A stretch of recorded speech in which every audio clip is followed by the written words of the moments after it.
Hello दोस्तों, नमस्कार। एक बार फिर से स्वागत है आपके अपने यूट्यूब चैनल देव जी के ट्रिक्स में। तो दोस्तों, यहाँ पर डेली देख सकते हैं सुबह 11 बजे यहाँ पर आपका मॉडल पेपर सॉल्व करा जाता है, जो कि आपके पेड एग्ज़ाम के लिए बेहतर तरीके से आपकी तैयारी चल रही है। थोड़ी सी लाइट की समस्या चल रही है ना, और थोड़ी नहीं है, बहुत बड़ी समस्या है, क्योंकि हमारे मोहल्ले में जो लाइट वगैरह है ना, तार वार वही सब हो रहे हैं, वो फूड फीडर के अंतर्गत जहाँ जहाँ भी होंगे, तो इस वजह से दिन में लाइट रहती नहीं है ना। 10 बजे चली जाती है, तो फिर एक आध क्लास आपकी हो पा रही, ज़्यादा क्लास हम नहीं ले पा रहे हैं। बाकी अभी 1-2 दिन में जैसे सही होगा, फिर हम आपको क्लासें पूरी देने लगेंगे। जैसे स्टैटिक जीके हो गया, या आपकी करंट अफेयर जैसे लाइव क्लास आपको दे रहे थे, है ना। थोड़ी सी समस्या आ रही है लाइट की वजह से, तो आपकी नहीं हो पा रही है। बाकी आप सभी क्लासें मिलेंगे, फिर भी हम आपको प्रयास करते हैं कि 3-4 क्लासें आपको देते ही रहें, ठीक है ना। सभी को गुड मॉर्निंग, नमस्ते, जय हिंद, सभी को राम राम, सभी को नमस्ते। कैसे हैं आप सभी लोग?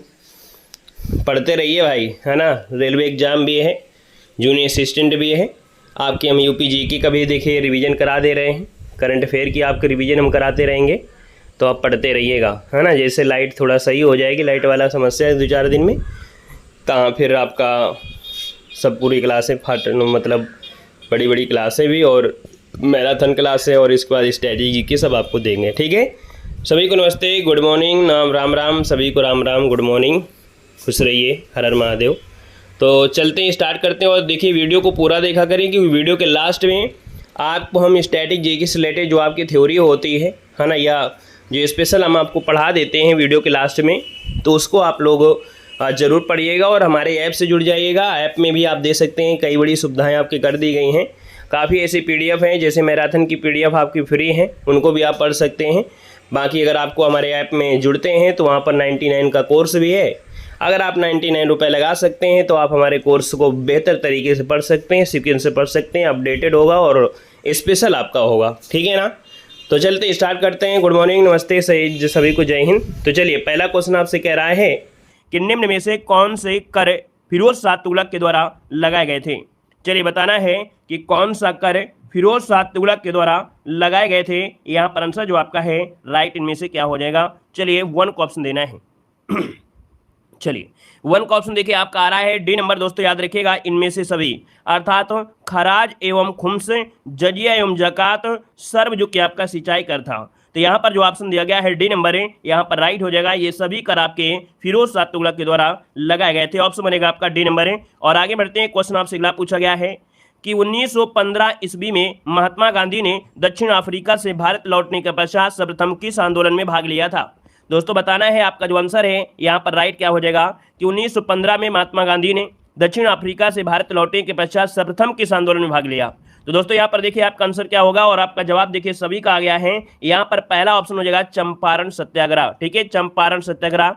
कभी कभी क्वेश्चन ये पूछ लेता है कि किसने बुलाया था, तो राजकुमार शुक्ल ने उन्हें चंपारण आने का निमंत्रण दिया था, और इस आंदोलन को तिनकठिया पद्धति आंदोलन का भी कहा जाता है। यहाँ पर आगे बढ़िए, क्वेश्चन आपसे दिया गया है कि खजुराहो में मंदिरों का निर्माण किसने करवाया। क्वेश्चन आपका बहुत ही अच्छा है, लाजवाब है, इसके लिए डबल स्टार आपको मिलेंगे। मतलब ये संभावित क्वेश्चन है कि आपको मिल सकता है, हर बार पूछा जाता है। 2021 में पूछा गया, 2022 में पूछा गया, और इस बार भी पूछा जाएगा, ठीक है ना। तो दोस्तों यहाँ पर देखिए खजुराहो के मंदिरों का निर्माण जो करवाया, किसने करवाया। 3 को ऑप्शन देखिए आपका जवाब आ रहा है सी नंबर, जो कि बिल्कुल सही जवाब है। यहाँ पर चंदेल वंश के राजाओं ने करवाया था। ऑप्शन बनेगा यहाँ पर सी नंबर राइट हो जाएगा। चंदेल शासकों में धंग और गंड नामक आपके शासकों का उल्लेख मिलता है। ये आपके मध्य प्रदेश के छतरपुर जिले में है। कहाँ पर है? एमपी के छतरपुर जिले में ये आपके कह सकते हैं मंदिर मिलेगा। आगे बढ़िए, क्वेश्चन आपसे अगला पूछा गया है कि दक्षिण भारत में चोल राजवंश का संस्थापक कौन था। दक्षिण भारत में चोल राजवंश का संस्थापक इनमें से कौन था। 4 को ऑप्शन देना है। दोस्तों 4 की अगर बात करते हैं तो दोस्तों याद रखिए, यहाँ पर दक्षिण भारत की बात कर दिया है ना, और दक्षिण भारत की अगर बात किया है तो चोल राजवंश का संस्थापक विजयालय था। कौन है? विजयालय, विजयालय था। लेकिन विजयालय क्या ऑप्शन में दिया गया है? नहीं दिया गया है। करिकाल, पराकांत, राजा राज, तो यहाँ पर ऑप्शन क्या होगा? डी नंबर, इनमें से कोई नहीं, क्योंकि दक्षिण भारत में जो चोल राजवंश का संस्थापक था वो विजयालय था। यहाँ पर जो आपका आंसर आ गया है वो आपका डी नंबर आ गया है। अब काफी लोग यहाँ पर करिकाल लगाए हैं दोस्तों। करिकाल की अगर बात करते हैं, करिकाल है ना, करिकाल ये संगम वंश के समय शासक था। करिकाल जो था ये संगम वंश के समय शासक था, ठीक है ना। चलिए आगे बढ़िए, क्वेश्चन दिया गया है, कह रहा है किस मुगल सम्राट ने पहली बार अंग्रेजों को भारत में व्यापार करने और कारखाना स्थापित करने की अनुमति दिया था। यहाँ पर आंसर दोस्तों राइट इनमें से क्या हो जाएगा। चलिए जवाब देना है, और एक बार भाई वीडियो को लाइक कर दीजिएगा जितने लोग यहाँ पर जुड़ गए हैं। ऑनलाइन देखते हैं तो ऑनलाइन, और ऑफलाइन देख रहे हैं तो ऑफलाइन। मैं एक बार सभी लोग जितने लोग हैं, है ना, सब लोग एक बार वीडियो को लाइक करिएगा, और एक बार सभी लोग शेयर भी कर दीजिएगा, ठीक है ना। चलिए बहुत अच्छे, सब बात। एक बार सभी लोग जितने लोग यहाँ पर जुड़े हैं वीडियो को लाइक भी कर दीजिए, ठीक है ना, थोड़ा सा अच्छा लगने लगे नहीं, क्लास में काफ़ी बच्चे हैं और पूरा सपोर्ट भी है, तो ये सभी लोग वीडियो को लाइक जरूर करिएगा। तो दोस्तों यहाँ पर क्वेश्चन नंबर 5 दिया गया है कि किस मुगल सम्राट ने पहली बार अंग्रेजों को भारत में व्यापार करने और कारखाना स्थापित करने की अनुमति दी थी। देखिए 5 नंबर की अगर बात करते हैं तो लगभग सभी के जवाब आ गए हैं, ऑप्शन बी नंबर है। याद रखिए जहांगीर, है ना, जहांगीर ने यह फरमान जारी किया था। आपको याद होगा कि सर टॉमस रो जो कि 1615 में राजा जेम्स प्रथम के दूत बनकर भारत आया था, और जहांगीर ने सूरत में कारखाने स्थापित करने की अनुमति भी दे दिया था। तो ऑप्शन आपका बी नंबर है, यहाँ पर राइट हो जाएगा। क्लियर है। आगे बढ़िए, क्वेश्चन आपसे अगला पूछा गया है कि भारतीय राष्ट्रीय कांग्रेस का अंतिम अधिवेशन जिसमें बाल गंगाधर तिलक ने भाग लिया था। दोस्तों आईएमपी क्वेश्चन आपका है, बताना है कि ऐसा यहाँ पर कौन सा अधिवेशन था जिसमें से आपके अंतिम अधिवेशन में बाल गंगाधर तिलक ने भाग लिया था 6 नंबर में। तो दोस्तों ये है आपका ऑप्शन डी अमृतसर अधिवेशन जो कि 1919 में हुआ था। इसमें से बाल गंगाधर तिलक ने अंतिम बार भाग लिया था, और इसके बाद क्या हुआ था 1920 में इनकी मृत्यु हो गई थी। इनकी 1920 में क्या हो गई थी, मृत्यु हो गई थी। उन्होंने भारतीय राष्ट्रीय कांग्रेस की स्थापना मतलब अध्यक्षता कभी नहीं की। कभी अगर क्वेश्चन आ जाए कि बाल गंगाधर तिलक ने अध्यक्षता की, नहीं, याद रखिएगा यहाँ पर आंसर आपका डी बनेगा। नेक्स्ट क्वेश्चन को आते हैं। क्वेश्चन दिया गया है कि क्रांतिकारी क्या निम्न क्रांतिकारियों को जीवन के अंत के कारण के आधार पर सुमेलित करना है। दोस्तों यहाँ पर देख सकते हैं कौन से क्रांतिकारी जिनका अंत हुआ वो कैसे हुआ। एक जतिन दास जी आपके क्रांतिकारी थे, ये इनका जीवन का जो अंत हुआ भूख हड़ताल से हुआ था। किससे हुआ, भूख हड़ताल से, यहाँ पर 2 हो जाएगा। चंद्रशेखर आजाद ये मुठभेड़ के दौरान, है ना, ये आत्महत्या कर लिए थे, जो कि आपका यहाँ पर 3 हो जाएगा। और भगत सिंह की बात करते हैं तो इनको फांसी दी गई थी, यहाँ पर 4 हो जाएगा। और कल्पना दत्त की बात करते हैं तो ये आजीवन कारावास में, तो यहाँ पर देखिए इसका 1 हो जाएगा। मतलब ऑप्शन क्या बनेगा, 2 3 4 1। देखिए कोई ऑप्शन है 2 3 4 1, ऑप्शन बी नंबर इसका राइट हो जाएगा। चलिए आगे बढ़ते हैं। क्वेश्चन आपसे अगला पूछा गया है कि 1857 की क्रांति के निम्नलिखित नेताओं में से किसका वास्तविक नाम रामचंद्र पांडुरंग था। वेरी एमपी क्वेश्चन है, और आपको जवाब देना है। आपका जो आंसर बनेगा यहाँ पर राइट क्या हो जाएगा, यहाँ पर जवाब देना है। दोस्तों देखिए आपका जवाब बिल्कुल सही है, 8 नंबर का ऑप्शन सी हो जाएगा। याद रखिए तात्या टोपे, है ना, याद रखिए जो तात्या टोपे थे इनका वास्तविक नाम क्या था, रामचंद्र पांडुरंग था। इसका जो ऑप्शन आ रहा है यहाँ पर 80 नंबर है, ये आपका राइट हो जाएगा दोस्तों। क्लियर है। चलिए अगले क्वेश्चन को बढ़ते हैं। क्वेश्चन आपसे अगला पूछा गया है, कह रहा है कि ईस्ट इंडिया कंपनी ने 1661 में बंगाल में हुगली नदी के किनारे फैक्ट्री स्थापित की थी। अब दोस्तों यहाँ पर आप देख पाएंगे कि इसका जो आपका आंसर बनेगा यहाँ पर राइट क्या हो सकता है। चलिए यहाँ पर जवाब देना 9 का ऑप्शन, और 9 का ऑप्शन जो बनेगा यहाँ पर बी हो जाएगा कि एक आधार अर्थात बेस, क्या एक आधार अर्थात बेस स्थापित करने के लिए जहां से फैक्ट्री अपना कार्य चला सके वहां पर हुगली की नदी किनारे एक फैक्ट्री स्थापित किया था। मतलब देखा जाए कि ये क्या है, एक बेस इनको मिल गया था, ठहरने का जगह मिल गया, और ठहरने की जगह से अपना फैक्ट्री का व्यापार शुरू कर दिया था। यहाँ पर आगे बढ़िए। क्वेश्चन आपसे अगला पूछा गया है, कह रहा है कि निम्न में से किन्होंने 1857 ईस्वी के सिपाही विद्रोह को विद्रोह नहीं कहा है। सभी को वेलकम है, सभी को वेलकम है, तहे दिल से स्वागत और अभिनंदन है। जो लोग पहली बार जुड़े हैं जय हिंद जरूर लिखिएगा, और नए हैं तो चैनल को सब्सक्राइब कर लीजिएगा। प्लेलिस्ट के माध्यम से हर एक सब्जेक्ट के आप वीडियो मास्टर वीडियो भी देख सकते हैं, क्योंकि हमारे चैनल पर आपको मास्टर वीडियो भी प्रोवाइड करा दिए गए हैं लगभग सभी सब्जेक्ट के, उनको आप देखिए, और टॉपिक वाइज क्लासेज जो आपकी हैं उनको भी देखिए। दोस्तों 1857 ईस्वी की सिपाही विद्रोह नहीं कहा, ये किसने नहीं कहा, ये भैया आपके कार्ल मार्क, जो कार्ल मार्क है, इन्होंने 1857 ईस्वी के सिपाही विद्रोह को, इन्होंने मतलब सिपाही विद्रोह को विद्रोह नहीं कहा था। यहाँ पर आगे बढ़िए। क्वेश्चन आपसे अगला पूछा गया है, आपसे कह रहा है कि अपवाह की दृष्टि से, अपवाह क्षेत्र की दृष्टि से विश्व की सबसे लंबी नदी कौन सी है। तो दोस्तों यहाँ पर देख सकते हैं जो आपकी अमेजन नदी है, यह अमेजन नदी दोस्तों ये सबसे बड़ी नदी है। अपवाह क्षेत्र में इसका जो क्षेत्र है बहने के हिसाब से बहुत बड़ा है ना। यहाँ पर आंसर जो आपका है ए नंबर है, राइट हो जाएगा। और अगले क्वेश्चन की ओर बढ़ते हैं। क्वेश्चन दिया गया है, कह रहा है निम्नलिखित में से कौन सा दर्रा कश्मीर को शेष भारत से जोड़ता है। देखिए एक दर्रा है जो कि कश्मीर को शेष भारत से जोड़ता है। दोस्तों यहाँ पर आंसर आपका बी बनेगा, ये है आपका बनिहाल दर्रा। कौन है? बनिहाल दर्रा। ये कश्मीर को शेष भारत से जोड़ता है। दोस्तों बनिहाल दर्रा ये पीर पंजाल श्रेणी में स्थित है और जम्मू कश्मीर राज्य के दक्षिण पश्चिम में ये दर्रा आपका जम्मू कश्मीर से श्रीनगर जाने का मार्ग भी आपका है। एक सुरंग भी आपने नाम सुना होगा, जवाहर सुरंग। दोस्तों जवाहर सुरंग भी आपके इसी दर्रे में से स्थित है, बनिहाल दर्रे में। ठीक है, आगे बढ़िए। क्वेश्चन दिया गया है, कह रहे ग्रहों की गति को बताने वाले नियम को क्या कहा जाता है? चलिए जवाब देना है कि ग्रहों की गति को बताने वाले नियम को क्या कहा जाता है। 13 को ऑप्शन लॉक करना है। चलिए बहुत अच्छे, सब बात देखिए, सबके जवाब बिल्कुल सही है। आपका केपलर का नियम है। दोस्तों याद रखिएगा कि ग्रहों की गति को बताने वाले नियम को केपलर का नियम कहा जाता है। दोस्तों केपलर का नियम क्या कहता है कि जो सभी ग्रह हैं, है ना, सभी ग्रह ये सूर्य की दीर्घ वृत्ताकार कक्षा में क्या करते हैं? परिक्रमा करते हैं, है ना। तो इसका जो ऑप्शन है यहाँ पर आपका बी नंबर है, राइट हो जाएगा। क्लियर है दोस्तों? ये जो केपलर थे कहाँ के थे? केपलर थे आपके जर्मनी के। कहाँ के? जर्मनी के गणितज्ञ और प्रसिद्ध खगोलविद थे। आगे बढ़िए, क्वेश्चन आपसे अगला पूछा गया है, कह रहे समुद्र में ज्वार भाटे आने का कारण क्या है? तो दोस्तों यहाँ पर देख सकते हैं ज्वार भाटे उत्पत्ति का मुख्य कारण होता है कि चंद्रमा और सूर्य की जो आपकी गुरुत्वाकर्षण या आकर्षण शक्ति होती है। तो दोस्तों यहाँ पर देख सकते हैं 14 का ऑप्शन बनेगा सी नंबर है। याद रखिएगा ए और बी दोनों, अर्थात चंद्रमा का आकर्षण, सूर्य का आकर्षण, और दोस्तों याद रखिए पृथ्वी का क्या होता है? पृथ्वी का क्या होता है? विकर्षण होता है। तो यहाँ पर जो आपका आंसर है वो आपका सी नंबर है, राइट हो जाएगा। यहाँ पर आगे बढ़ते क्वेश्चन दिया गया है, काटो जलाओ कृषि का मतलब क्या होता है? काटो जलाओ कृषि का मतलब क्या होता है? एक काटो जलाओ कृषि मतलब होता है झूम खेती। याद रखिएगा इसे झूम खेती कहा जाता है। ऑप्शन बनेगा आपका डी नंबर है। झूम खेती क्या होती है आप लोग जानते हैं?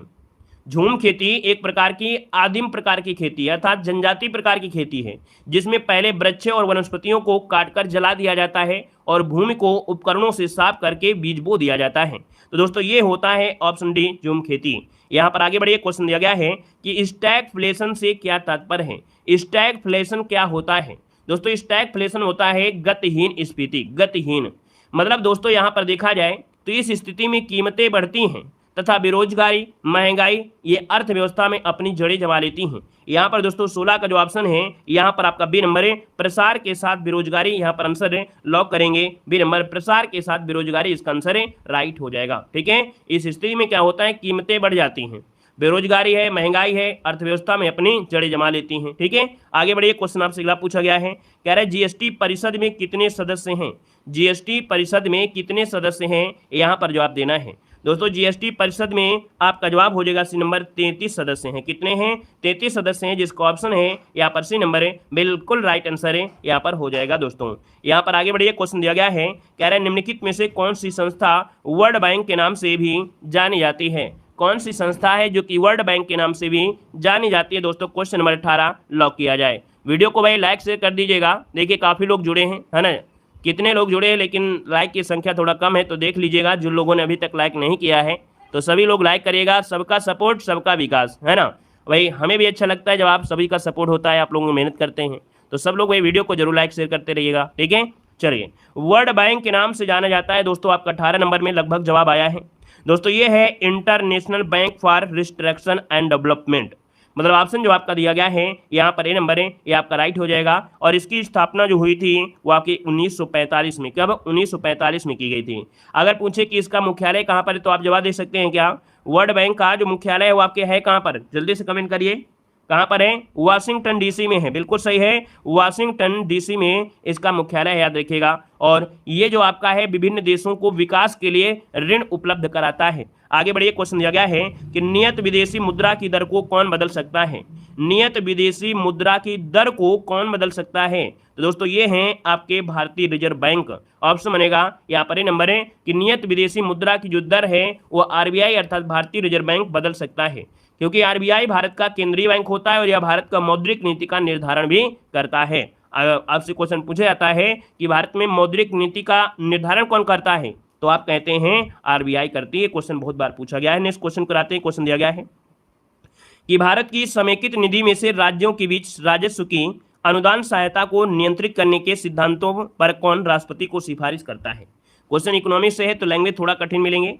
दोस्तों यहाँ पर देखिए 20 नंबर का ऑप्शन सी हो जाएगा, यहाँ पर वित्त आयोग हो जाएगा। सिंपल सी बात, हम लोग ये कह सकते हैं कि जो वित्त आयोग है वो भारत की समेकित निधि में से राज्यों के बीच राजस्व की अनुदान सहायता को नियंत्रित करने और उनके सिद्धांतों पर राष्ट्रपति को सिफारिश करता है।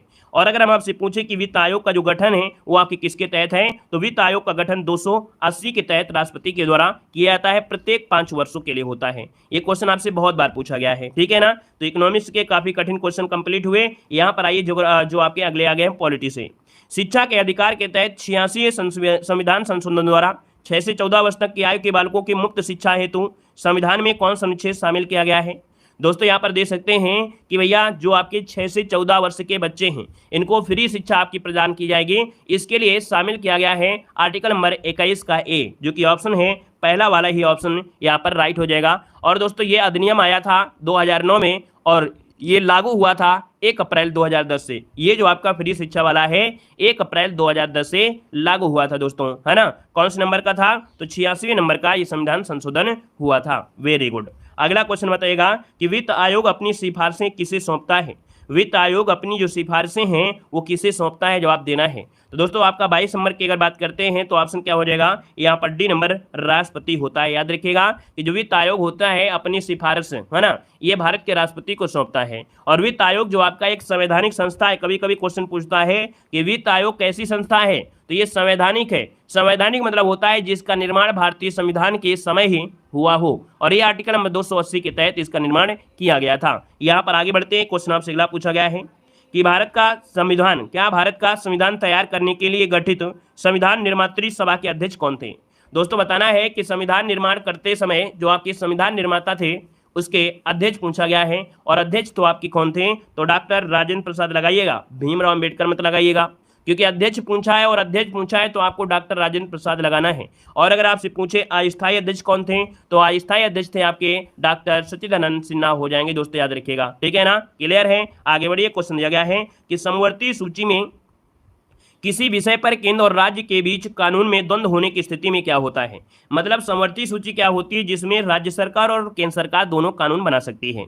अब इस विषय में क्या है, केंद्र और राज्य के बीच कानून बना रही है, लेकिन इसमें क्या हो गया, झगड़ा हो गया, द्वंद्व हो गया, आपस में लड़ाई हो गई। तो ऐसी स्थिति में क्या हो सकता है, ऐसी स्थिति में दोस्तों याद रखिएगा कि जो केंद्र का जो कानून होता है वो प्रभावी ही माना जाएगा। जो केंद्र का कानून रहेगा वो प्रभावी रहेगा, अर्थात ये कह सकते हैं कि केंद्र द्वारा बनाया गया कानून मान्य होगा। दोस्तों याद रखिएगा, तो इसका जो ऑप्शन सी नंबर है राइट हो जाएगा। नेक्स्ट क्वेश्चन को आते हैं। क्वेश्चन दिया गया है कि प्रथम राज्यसभा का गठन किस वर्ष हुआ था। Very very very IMP question आपका दिया गया है। बताना है कि प्रथम राज्यसभा का जो गठन हुआ था ये कब हुआ था। इसका आंसर है राइट, इनमें से क्या हो जाएगा। फटाफट जवाब देना है, बेहतर तरीके से जवाब देना है। बहुत अच्छे और बहुत ही अच्छा प्रयास है। यहाँ पर देखिए सबके जवाब बिल्कुल अच्छे आ रहे हैं, धुआंधार आ रहे हैं।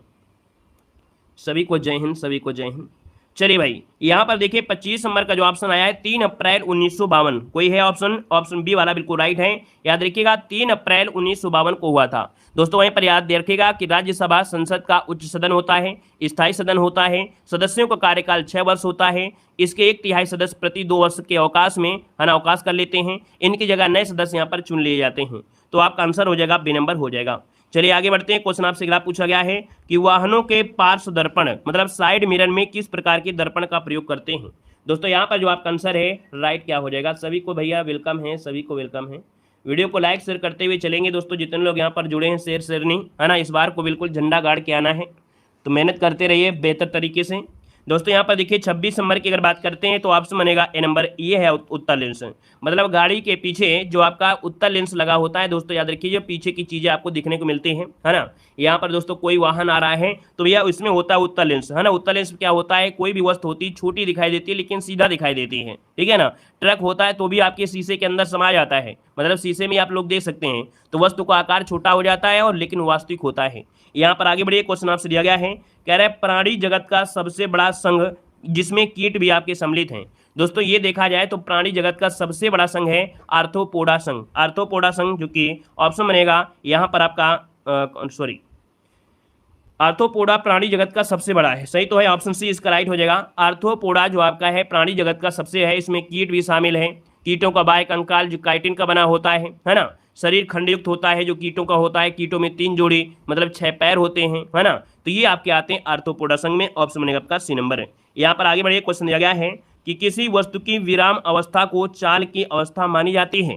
दोस्तों 28 नंबर की अगर बात कर लेते हैं तो दोस्तों ऑप्शन डी हो जाएगा, किसी वस्तु की विराम अवस्था। और जब विराम अवस्था है तो भैया शून्य चाल होगी कि नहीं होगी? सिंपल सी बात है कि जब वो विराम है तो उसमें कोई गति नहीं है, और गति नहीं है तो उसकी चाल क्या हो जाएगी? शून्य हो जाएगी। ऑप्शन डी बनेगा। नेक्स्ट क्वेश्चन दिया गया है कि अस्पताल में ऑक्सीजन नली में ऑक्सीजन के साथ और कौन सी गैस रहती है? बताना है क्वेश्चन नंबर 29 में कि ऑप्शन क्या हो जाएगा।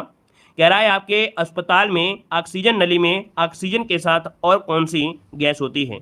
तो भैया आपका देखो कार्बन डाइऑक्साइड तो हो नहीं सकती है, आर्गन हो नहीं सकती है। अब यहाँ पर हीलियम इसका आंसर है, राइट हो जाएगा। आगे बढ़िए, क्वेश्चन आपसे अगला पूछा गया है कि मधुमक्खियों का पालन क्या कहलाता है? मधुमक्खियों का पालन क्या कहलाता है? दोस्तों जवाब देना है कि मधुमक्खियों का जो पालन होता है क्या कहलाता है।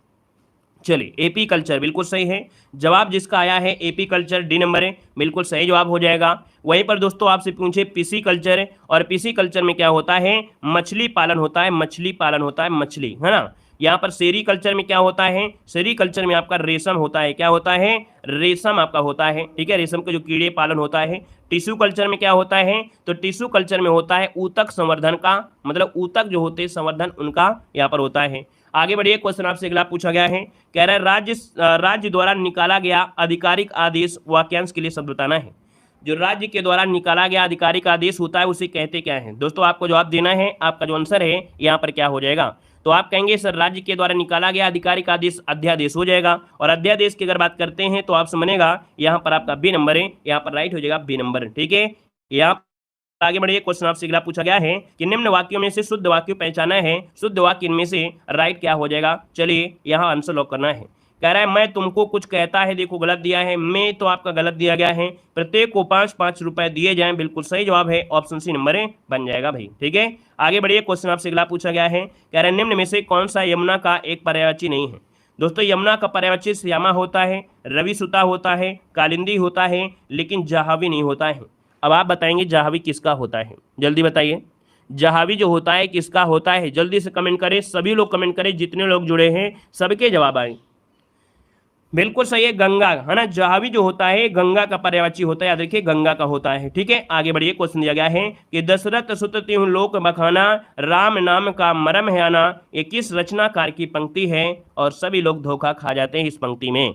दोस्तों यहाँ पर जवाब देना है, आपका आंसर क्या होगा कि दशरथ सुत तिहुँ लोक बखाना, राम नाम का मरम है आना, ये दोस्तों पंक्ति है आपके कबीर दास, लगाइएगा, ऑप्शन बी लगाना है, तुलसीदास मत लगाइए, नहीं तो भैया आपका 1 नंबर हम काट लेंगे, ठीक है ना। याद रखिएगा आपके कबीर दास की हमने आपको हिंदी की क्लास में बहुत बार पढ़ाया भी है।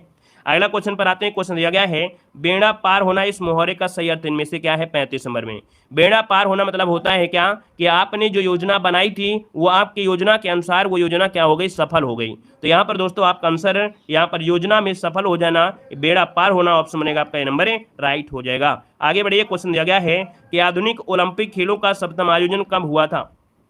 चलिए दोस्तों बताना है कि आधुनिक ओलंपिक खेलों का जो आयोजन हुआ था ये कब हुआ था? दोस्तों 36 को ऑप्शन देना है, आपका जो आंसर है यहाँ पर राइट क्या हो जाएगा? फटाफट जवाब देना है, आपका आंसर राइट क्या हो जाएगा?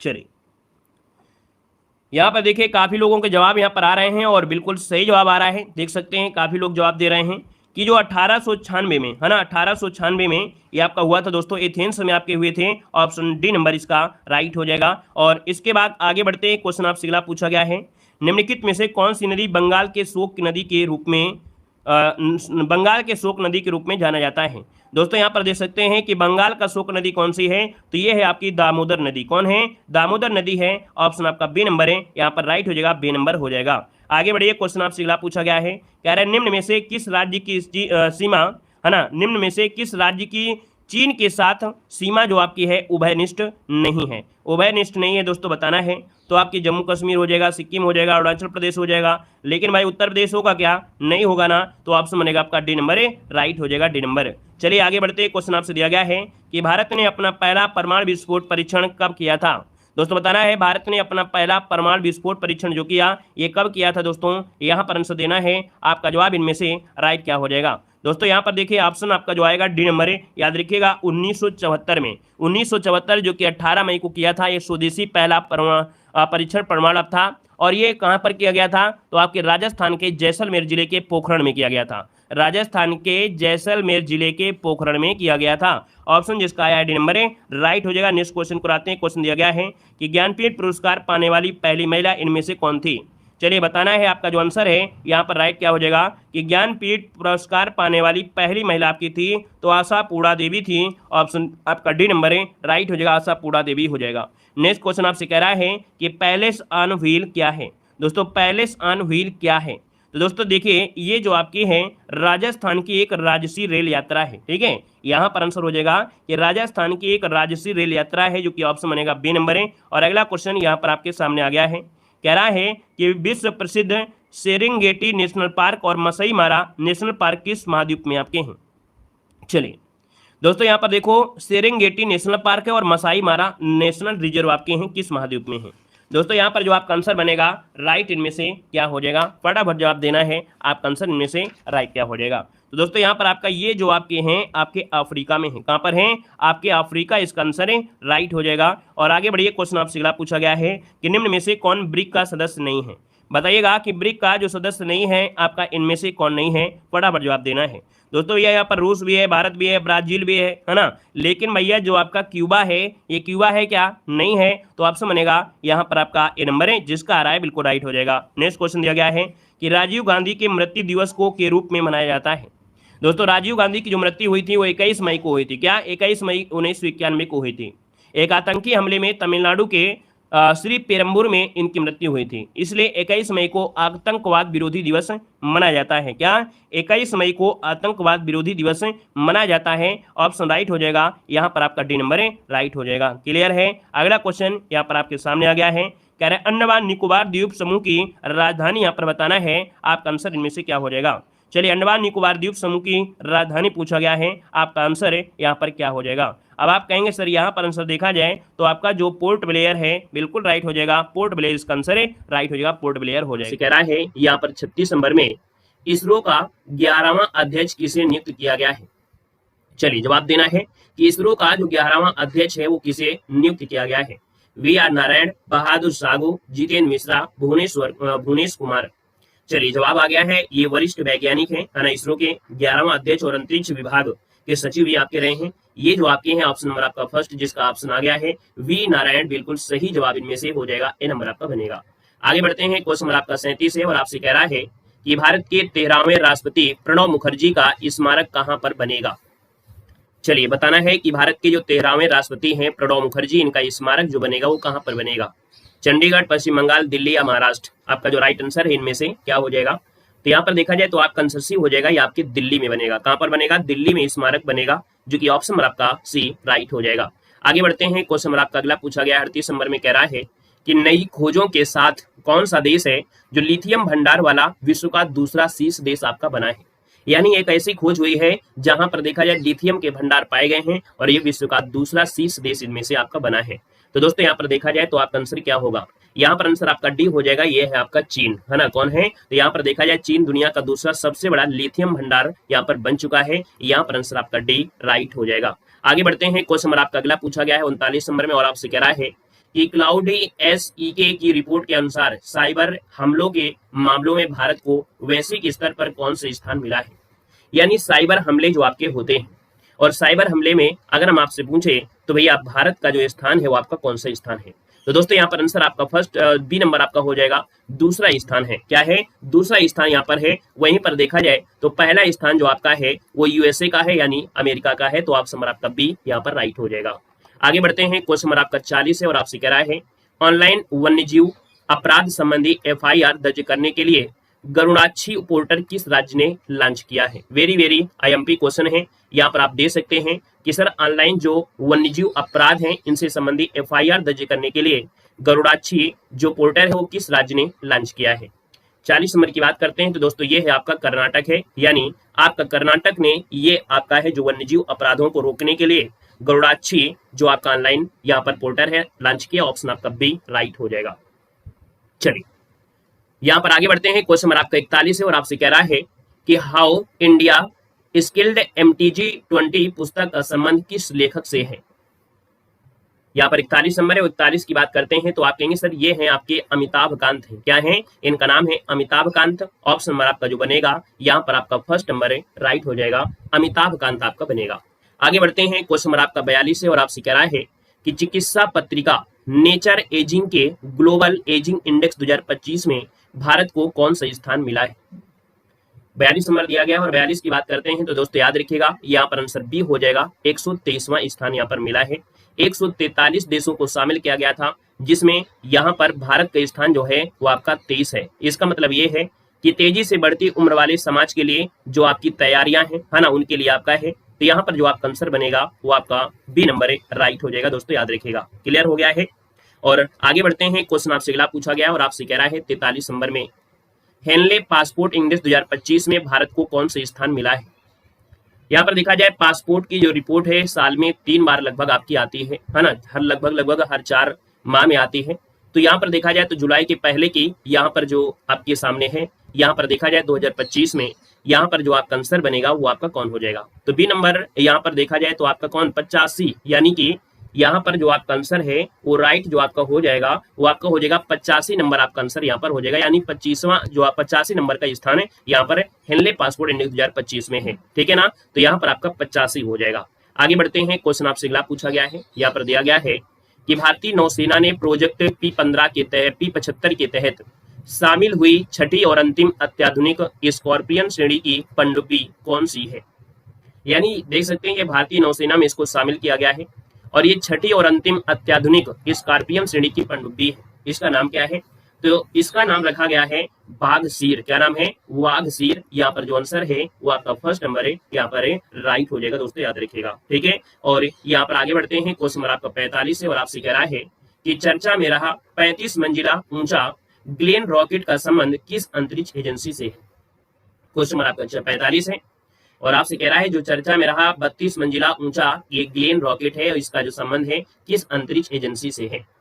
45 की बात करते हैं तो दोस्तों याद रखिएगा यहाँ पर आंसर नंबर आपका फर्स्ट हो जाएगा, ये है ब्लू ओरिजिन। क्या हो जाएगा? ब्लू ओरिजिन, जिसको ऑप्शन आ रहा है यहाँ पर आंसर आपका फर्स्ट नंबर है, राइट हो जाएगा। समान जागरूकता में दिया गया है, जो हम आपको लास्ट में पढ़ाते हैं वो आपका सिलेबस का ही पॉइंट होते हैं और इन पॉइंट को आपको पढ़ा देते हैं ताकि आपको ज्यादा दिक्कत ना हो पाए। तो चलिए यहाँ पर दोस्तों पहला पॉइंट पढ़ते हैं कि संसद संघीय सरकार का विधायी अंग है। याद रखिएगा कि जो संसद है ये संघीय सरकार का विधायी अंग है। संसदीय शासन प्रणाली जो कि अपनाने के कारण भारतीय शासन व्यवस्था में संसद का विशेष महत्व है। अगला पॉइंट आपसे कह रहा है कि संविधान के भाग 5 में, क्या संविधान के भाग 5 के अंतर्गत अनुच्छेद 79 से लेकर 122 तक जो आपके हैं वो संसद के गठन, उनकी संरचना, उनकी प्रक्रिया, उनकी शक्ति आदि का वर्णन किया गया है। संसद में 2 सदन होते हैं, एक उच्च सदन होता है जो कि राज्यसभा और निम्न सदन होता है जो कि आपका लोकसभा होता है, ये आप लोग जानते हैं। अब आते हैं यहाँ पर राज्यसभा। देखिए राज्यसभा की संरचना का उल्लेख जो आपका है आर्टिकल नंबर 80 में। डायरेक्ट क्वेश्चन मिलेगा कि राज्यसभा का अनुच्छेद कितने में? 80 में आपका है। राज्यसभा की अधिकतम सदस्य संख्या कितनी है? 250 आपकी निर्धारित है। इनमें से 238 सदस्य जो होते हैं राज्यों से होते हैं, अन्य संघ शासित प्रदेशों से अप्रत्यक्ष रूप से निर्वाचित होते हैं। 12 सदस्य राष्ट्रपति द्वारा मनोनीत होते हैं और दोस्तों याद रखिएगा ये जो 12 सदस्य राष्ट्रपति द्वारा मनोनीत होते हैं वो आर्टिकल नंबर आपका 80 के फर्स्ट के तहत होते हैं, दोस्तों याद रखिएगा। अगला आपसे दिया गया है कि राज्यसभा की सदस्यता के लिए न्यूनतम आयु कितनी होती है? बिल्कुल इजी टॉपिक आपका है, बिल्कुल पढ़ेंगे तो आराम से समझते चले आएंगे। देखो यार राज्यसभा की सदस्यता के लिए न्यूनतम आयु कितनी होती है? 30 वर्ष होती है। राज्यसभा एक स्थायी सदन है जो कभी भंग नहीं हो सकता है। याद रखिएगा राज्यसभा कभी भी भंग नहीं हो सकता है, क्योंकि आपसे पूछेगा 4 साल 5 साल, ये सब आपको नहीं होगा, कभी भंग नहीं हो सकती है। अनुच्छेद 89 के फर्स्ट के अनुसार भारत का उपराष्ट्रपति राज्यसभा का पदेन सभापति होता है। कौन से आर्टिकल? आर्टिकल नंबर 89 के तहत। ठीक है, आगे बढ़िए। क्वेश्चन दिया गया है कि राज्यसभा के सदस्य अपने में से किसी एक सदस्य को राज्यसभा का उप सभापति चुनते हैं जो कि अनुच्छेद 89 के सेकंड के तहत। अगला आपसे दिया गया है लोकसभा के बारे में। दोस्तों लोकसभा की संरचना का उल्लेख मिलता है आर्टिकल नंबर 81 में। वर्तमान में लोकसभा के सदस्यों की जो संख्या है वो आपकी 543 है। इसमें से 524 राज्यों से और 19 जो आपके हैं केंद्र शासित प्रदेशों से हैं। दोस्तों लोकसभा में अनुसूचित जातियों की संख्या पूछेगा कि लोकसभा में अनुसूचित जातियों की संख्या ये 84 सीटें हैं। अनुसूचित जनजाति के लिए 47 सीटें हैं, ये अनुच्छेद 330 में दिया गया है। ये जो अनुच्छेद 330 है वेरी एमपी है, ये पूछा भी गया है कि कौन से अनुच्छेद के तहत अनुसूचित जाति, अनुसूचित जनजाति के बारे में यहाँ पर दिया है, तो आपका 330 इसका पॉइंट नोट कर लीजिएगा, बहुत बार आईएमपी पूछा गया है। अगला दिया है कि लोकसभा के सदस्यों का जो चुनाव होता है वो प्रत्यक्ष रूप से वयस्क मताधिकार 18 वर्ष के आधार पर गुप्त मतदान द्वारा होता है। लोकसभा सदस्य के लिए आवश्यक है कि वो 25 वर्ष की आयु पूरी कर लिया हो, है ना, भारत का नागरिक हो, पागल और दिवालिया नहीं होना चाहिए, किसी लाभ के पद पर नहीं होना चाहिए। यहां पर आगे बढ़िए, अगला पॉइंट दिया गया है कि लोकसभा एक अस्थायी सदस्य है। क्या लोकसभा एक अस्थायी सदन है जिसे कभी भी प्रधानमंत्री की सलाह पर राष्ट्रपति द्वारा भंग किया जाता है। हमने ये पॉइंट को कई बार चीख चीख कर बताया है कि भैया जो आपका लोकसभा है इसको कौन भंग कर सकता है, तो लोकसभा को भंग कर सकता है राष्ट्रपति, लेकिन प्रधानमंत्री की सिफारिश पर ही कर सकता है, सलाह पर कर सकता है। याद रखिए लोकसभा का जो कार्यकाल है वो दोस्तों याद रखिए 5 वर्ष का होता है। कितना? 5 वर्ष का होता है कार्यकाल। और अगला दिया गया है कि आपातकाल के समय, ये पॉइंट को समझिएगा कि आपातकाल के समय संसद विधि द्वारा लोकसभा के कार्यकाल में वृद्धि कर सकती है, जो कि 1 वर्ष से अधिक नहीं हो सकती है। मतलब कि लोकसभा के कार्यकाल 5 वर्ष होती है, अगर आपातकाल आ जाता है तो वहां पर क्या होता है 1 साल और बढ़ा सकते हैं, मतलब 6 वर्ष हो सकता है। क्लियर है? चलिए अगला देखो यहां पर पॉइंट दिया गया है कि मंत्रिपरिषद लोकसभा के प्रति सामूहिक रूप से उत्तरदायी होता है। दोस्तों याद रखिए मंत्रिपरिषद लोकसभा के प्रति सामूहिक रूप से क्या होता है? उत्तरदायी। ये पॉइंट आपसे पूछेगा कि जो मंत्रिपरिषद होती है किसके प्रति उत्तरदायी होती है, तो मंत्रिपरिषद लोकसभा के प्रति सामूहिक रूप से होती है। यहां पर देखिए लोकसभा में कोरम या गणपूर्ति की जो संख्या होती है वो कितनी होती है, तो 1/10 होती है, मतलब 55 सदस्य होंगे तभी क्या चलेगा, वो आपके कह सकते हैं मीटिंग होगी, नहीं तो नहीं होगी। तो कोरम संख्या होती है 1/10 होती है, ठीक है ना। तो लोकसभा, राज्यसभा। अब आइए यहां पर विधानसभा। दोस्तों यहां पर विधानसभा की अगर बात करते हैं तो विधानसभा को निम्न सदन भी कहा जाता है, ठीक है। विधानसभा जैसे कि आपका लोकसभा होती है उसी हिसाब से राज्यों में विधानसभा, तो विधानसभा को निम्न सदन भी कहते हैं। अनुच्छेद 170 के तहत विधानसभाओं की संरचना का उल्लेख किया जाता है। याद रखिएगा कि आर्टिकल 170 में क्या है, विधानसभा के बारे में दिया गया है। विधानसभा के सदस्यों का कार्यकाल कितना होता है? 5 वर्ष का होता है। अगर दोस्तों याद रखिए विशेष स्थिति में राज्य जो राज्यपाल होता है वो विधानसभा को 1 वर्ष पूर्व भी भंग कर सकता है। इस पॉइंट को याद रखिएगा कि जो विधानसभा है इसको 5 वर्ष से पहले भी भंग कर सकता है। कौन? जो राज्य का राज्यपाल होता है, जब कोई विशेष स्थिति आती है तब। वहीं पर अगला पॉइंट दिया गया है कि विधानसभा सदस्य निर्वाचित होने के लिए याद रखिए न्यूनतम आयु कितनी? 25 वर्ष होना चाहिए। अगला दिया गया है विधानसभा सदस्यों का चुनाव वयस्क मताधिकार द्वारा प्रत्यक्ष रूप से किया जाता है। प्रत्येक राज्य विधानसभा में अधिकतम 500 और न्यूनतम 60 सदस्य हो सकते हैं। याद रखिए इस पॉइंट को नोट करिएगा कि विधानसभा में अधिकतम 500 और न्यूनतम 60 सदस्य हो सकते हैं। यह भी पॉइंट बहुत बार पूछा गया है। अगला पॉइंट आपसे कह रहा है कि अपवाद स्वरूप दोस्तों गोवा, मिजोरम में 40 सीटें हैं, सिक्किम में 32 सीटें हैं, है ना। याद रखिएगा होना कितनी चाहिए? न्यूनतम 60। लेकिन याद रखिए गोवा और मिजोरम में 40 सीटें हैं, सिक्किम में आपकी 32 सीटें हैं। याद रहेगा। आगे बढ़िए, अगला पॉइंट दिया गया है कि विधानसभा के सदस्य अपने में से ही एक अध्यक्ष और एक उपाध्यक्ष चुनाव करते हैं। कोई विधेयक धन विधेयक है अथवा नहीं है, इसका निर्णय विधानसभा का अध्यक्ष ही करता है। दोस्तों यहां पर विधानसभा कंप्लीट हुआ। अब अगला है यहां पर विधान परिषद। यहां पर देखो दिया गया है कि अनुच्छेद 169, क्या 169 दोस्तों याद रखिएगा, पहले था 170, अब आपका 169, ठीक है ना। मतलब जो विधानसभा 170, विधान परिषद 169। संसद विधान परिषद का गठन एवं विघटन कर सकती है। याद रखिएगा कि जो विधान परिषद होता है इसका भी संसद के द्वारा विधान परिषद का गठन और विघटन कर सकती है, यदि संबंधित राज्य की विधानसभा द्वारा इस संबंध में संकल्प को विधानसभा के कुल सदस्य संख्या के बहुमत और उपस्थिति मत देने से सदस्यों में कम से कम 2/3, मतलब अगर 2/3 बहुमत मिल जाते हैं तो भैया विधान परिषद को भी हम लोग रद्द कर सकते हैं। अगला दिया गया है क्या कि विधान परिषद या राज्य विधानमंडल का उच्च सदन होता है। विधान परिषद के कुल सदस्यों की संख्या संबंधित राज्य के विधानसभा सदस्यों की कुल संख्या के 1/3 से अधिक और 40 से कम नहीं हो सकती है। याद रखिएगा जहां पर विधान परिषद जो दिया गया है तो विधान परिषद में जो संख्या होती है विधानसभा सदस्यों की कुल संख्या का 1/3 से अधिक होना चाहिए और 40 से कम नहीं होना चाहिए, 40 से कम नहीं होना चाहिए। विधान परिषद का सदस्य बनने के लिए 30 वर्ष आपको होना चाहिए। विधान परिषद एक आपका स्थायी सदन है, यह कभी भंग नहीं होता है, ठीक है ना। विधान परिषद के प्रत्येक सदस्य का कार्यकाल 6 वर्ष होता है, परंतु प्रत्येक दूसरे वर्ष 1/3 सदस्य अपना कार्यकाल पूरा करके अवकाश ग्रहण कर लेते हैं, उनके स्थान पर नए सदस्य आ जाते हैं। विधान परिषद के सदस्यों का जो निर्वाचन होता है वह अप्रत्यक्ष रूप से होता है। क्या? अप्रत्यक्ष रूप से होता है। विधान परिषद के सदस्य अपने में से ही एक सभापति और एक उपसभापति यहां पर चुनते हैं। तो दोस्तों आज की इस क्लास में आपने क्या पढ़ा? आपने पढ़ा लोकसभा, राज्यसभा, विधानसभा और विधान परिषद। कुल मिला के दोस्तों आपका जो समान जागरूकता है ना, उसमें से आपका एक क्वेश्चन हमेशा पॉलिटी का आ जाता है। किसमें? समान जागरूकता में। 5 क्वेश्चन तो आपको आते ही आते हैं, है ना, लेकिन समान जागरूकता में स्पेशल टॉपिक ये दिया गया था। हम आपको प्रैक्टिस कराते हैं, प्रैक्टिस करिए, लेकिन किताब का सहारा मत छोड़िए। किताब ही आपका सहारा है और किताब ही आपको लक्ष्य तक ले जाएगी। ठीक है, क्लियर है भाई? तो चलिए आज के लिए इतना ही रखते हैं। एक बार सभी लोग दोस्तों वीडियो को लाइक कर दीजिएगा, जितने लोग यहाँ पर जुड़े हैं, है ना। वीडियो में लाइक की संख्या थोड़ा बहुत कम लग रही है ना, जितने लोग आप जुड़े हैं, तो एक बार वीडियो को लाइक कर दीजिए। ठीक है, धन्यवाद।